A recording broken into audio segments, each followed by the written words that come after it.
Matrym here, and welcome to another PUBG Playbook. PUBG is mostly about teamwork, but sometimes, when the cards are down and you're all by yourself, you've got to get the points and you've got to clutch. Let's take a couple of looks at some primary examples of this that happen in ESL. Clutches come in all shapes and sizes, sometimes not in aim, but in ideas and ways to move through a map. Day number 6, match number 1, and we're going to be going to circle number 4 that pops off Los Leones. Dodge is tangled in with Tactical 8, while Troglodytes is harassing at range from the circle and Wildcard back behind them to the west. Dodge loses Finna around this position in the first kill of a tidal wave of kill points that's about to drop all across the zone. Dodge then moves to the south and Wildcard exploits the opening to move into Troglodytes. Dodge is outside the zone, spots this, and tries to third party. They get in close and dive into the fight. The problem is they're out in the open. Gats goes down and Hikerman flushes one member of Wildcard, knocks another. Troglodytes then knocks Hikerman from the compound. Ethan now realizes he's out in the open solo and dashes for cover. The good news is Wildcard is down, the team that was behind Dodge on the leaderboard, and now Dodge is tied with Fiumba ahead of them.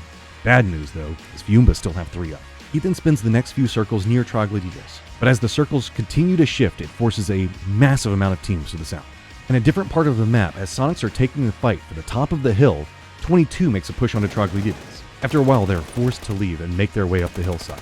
22 start the assault up onto the high ground Fiumba, but Vinny knocks 2 of his teammates with a nade. And with Troglodytes, 22, and Fiumba on him, Ethan spots out the last member of 22, kills him to wipe the squad. With that, Dodge now moves into 4th place over Fiumba. They spot out and get the kill on the last member of Troglodytes and tie back up with Dodge. Now we are in our top 4. Where Fiumba and Ethan are still up. But sneaky Ethan has had an idea to go into the tunnels that Fiumba has now surrendered.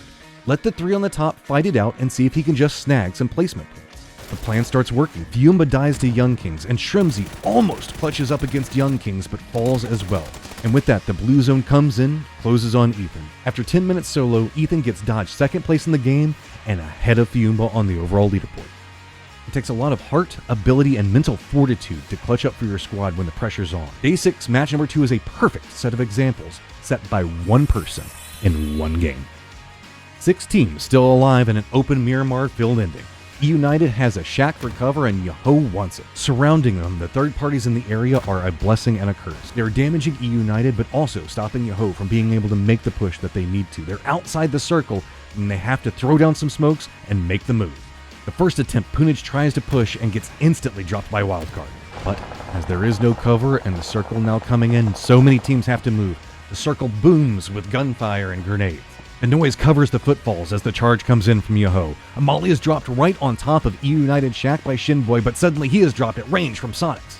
But at the exact same time, Snaker takes a frag from Sparking, who is playing outside the shack and using E-United's cars for cover. Relo makes a move to res kick, but Sparking from a covered prone position rolls a nade beautifully right between them. E-United out, Sparking solo in the zone, 13 kills for Yoho and 9 are Sparking. Sparking chills for the shack and waits for whatever is going to come next. And what's going to come next is the Sonics. They smoke off the top of their hill with a few more smokes down the path to cover them to give them time to speed up to get to a dip that they see in the distance. Sonics roar down the hillside, taking fire from everybody as they are aiming for the opposite side of the road from Sparking. He sees them, hits them enough to ensure that they stop, and then lobs in a nade right on top of Tiggleton. From this angle, Troglodytes also have a slight sightline onto the Sonics.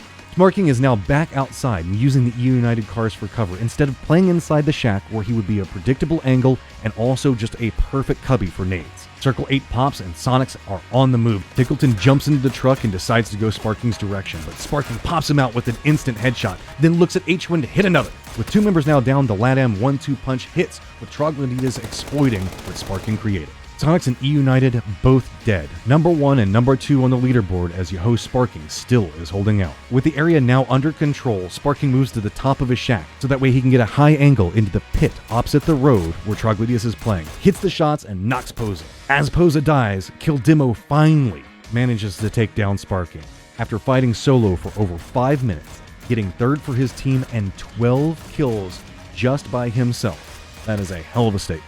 You think these plays are crazy? Wait until PCS 7. It's the last event for the Americas region for 2022 and the gateway to PGC.